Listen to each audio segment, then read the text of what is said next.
日本には四季とですね、もう一つあるんです。梅雨。四季ではなくて五季なんじゃないかっていう人もいるぐらいなんですけども、その梅雨入りまだ福島県しておりませんが、ようやくですね、週間天気図から梅雨入りが見えてきました。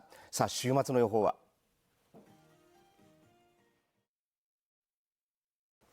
福テレソラネットです。今日もですね、いろんなイベントを紹介したいと思うんですけれども、ちょうどそのイベントの時にね、梅雨なんかがかかるとですね、大変なことになるわけなんですが、この週末晴れるのかどうかということをまずお伝えしたいと思います。まずは視聴者の皆さんからいただきましたですね、季節の便りいきましょうか。どうだろう、梅雨らしくあんまりないんですね。なんかパッと晴れて花も綺麗に、なんか初夏っていう感じですよね。ここね、皆さんにおすすめしたい、山釣りの滝川渓谷、ここねすごくなんて言いますか、川のせせらぎの音がね癒されます。そして緑がたくさんあるんで、緑からですねやっぱりマイナスイオンがね、ちょっと疲れた心に、私も今ちょっと疲れてますので、滝川渓谷行ってみたいなと思います。そんな個人の事情言わなくて、そこで寝ないようにしてくださいね。これもいいな。昨日は福島市のじいじのさくらんぼ畑、ピースさんの娘さん大きくなりました。娘は生まれて初めてのさくらんぼ狩り。ピースさんの。そう、ずいぶん大きくなりましたね。赤ちゃんから見てるから。この週末やっぱりさくらんぼ狩りって方も多いんじゃないでしょうか。今日ニュースでやってましたけど、氷降らなくてよかったですよね。よかった本当に。そしてあやめ祭りが開催されています伊佐住神社。今日ね、サタフクプラスの7時半からね、福島のお祭りのこと、私を皆さんにお伝えしたいと思います。そして蛇の花。睡蓮綺麗ですね、ここね。そして上行ってみましょうか。立ち葵に、そして山帽子。福島山帽子綺麗ですよね。これ知らない、小町草っていうんだ。なんか可憐な花ですよね。こうやってまだまだ花だよりが青空の下で見られるってことはいいことなんですが、今日は天気急変いたしました。郡山市北西部、そして福島盆地です。急にね、空が暗くなってきてびっくりされた方多かったと思います。こちらの映像です。これタイムラプスでいわきの方が撮ってくれました。西から雲が流れてきてる。私昨日言いましたよね。西の方が暗くなってきたら雷のサインだよ。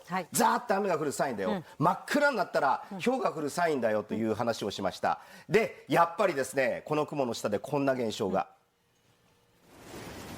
こうやってね、ザーザー降りになりました。ただ氷が降らなかっただけね、まだ良かったのかなというふうに思います。で、私は昨日ですね、午後も大気の状態不安定だよというふうに言いました。1回上がっても。では今どうなのかと言いますと、昨日の予想ほどですね、雨雲は湧いてないんですが、それでもやっぱりほら、この時間でもまだ湧き始めてるという現状なんですよね。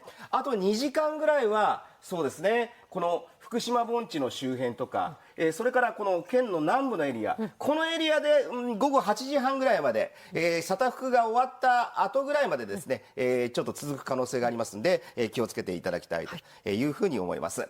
さあ、この週末イベント見てみましょうか。どうでしょうかね。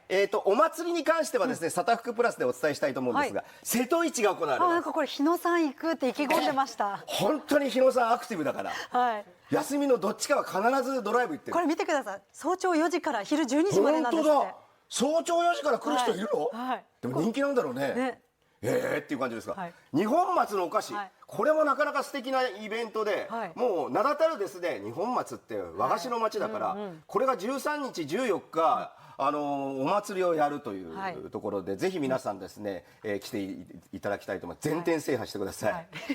そして高校生のプロデュース試合、福島レッドホープス対福島西武ライオンズの3軍の試合ですね。もうライオンズの3軍来るのなんて、なかなかないでしょうから。阿武隈堂のラベンダー園開園です。恒例ですね。今ラベンダーの香りが漂ってね、いい感じですよね。そして、家づくりを検討されている方、こちらですね、福島ハウジングプラザ福島といわきでイベントやりますので、ぜひ皆様いらしてください。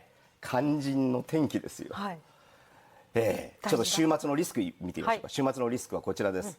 今週の涼しさから一転して中通り会津はこの週末真夏日のところも出てくる。梅雨はどこへって感じですね。いや本当にね、じゃあ梅雨はいつなのかは、明日の後にお伝えしたいと思うんですけれども、そしてもう一つちょっと気になるのが、今日大気の状態不安定だったでしょ。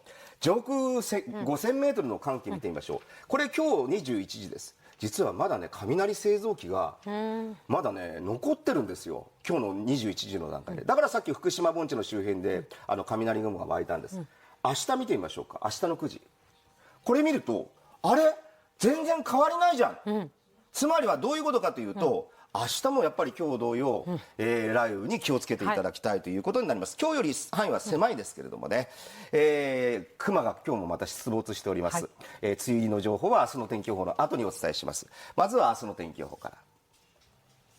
おお、いいですね。なんか本当に、はい、これ梅雨入り近くの天気なのって感じですけどもね。そして暑いですね。暑い、28度29度ですか、会津盆地は。ただね、朝は結構ね会津盆地涼しいと思いますので、この気温差に完全に私やられちゃってね、もういつ言おうかなと思ってましたけど、鼻声がひどくって、しっかりお薬を飲んでくださいね。わかりました。尾瀬南会津の栃木の県境で夕立がありそうです。中通りの北部です。こちらもやっぱりね、福島盆地は30度近くまで上がりますんで、もくもくします。だから東山とかですね、半田山のあたりが黒くなったらですね、要注意のサインですね。明日も西風が吹きますんで、西から東に、雨雲が流れ込んでくるということになります。中通りの中部です。降るところはザーザーで、降らないところは全く降りません。だからこういうことが起きます。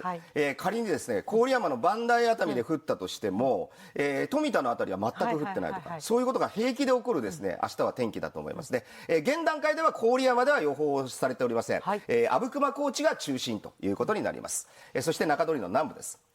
昼過ぎにやっぱりね、県南が一番やっぱり明日は不安定ですね。どうしても鹿島灘と、そして東京湾から湿った空気が流れ込みやすくなるのがこちらなので、那須の方から雨雲が流れ込みやすくなるというのがメカニズムでございます。さあ、そして浜通り見てみましょう。天気急変、明日ね、広範囲で最も急変するのが実は、浜通りということになります。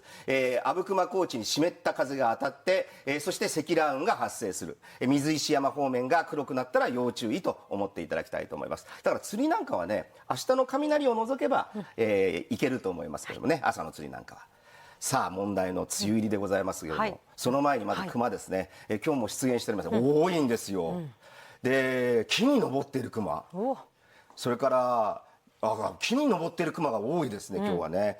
道路上にいるクマと思われる動物、いわき四つ倉、四つ倉でもまた出没しているという情報が出ております。週末、このエリア以外の方もですね、キャンプなど行かれる方は、鈴を持って出かけていただきたいと思います。さあ、週間天気図見てみましょうか。梅雨前線の位置に注目なんですが、火曜日まで福島県かかってないんですよ。本当ですね。だから火曜日までは少なくてもないな。水曜日からだんだん梅雨前線が近づいてきます。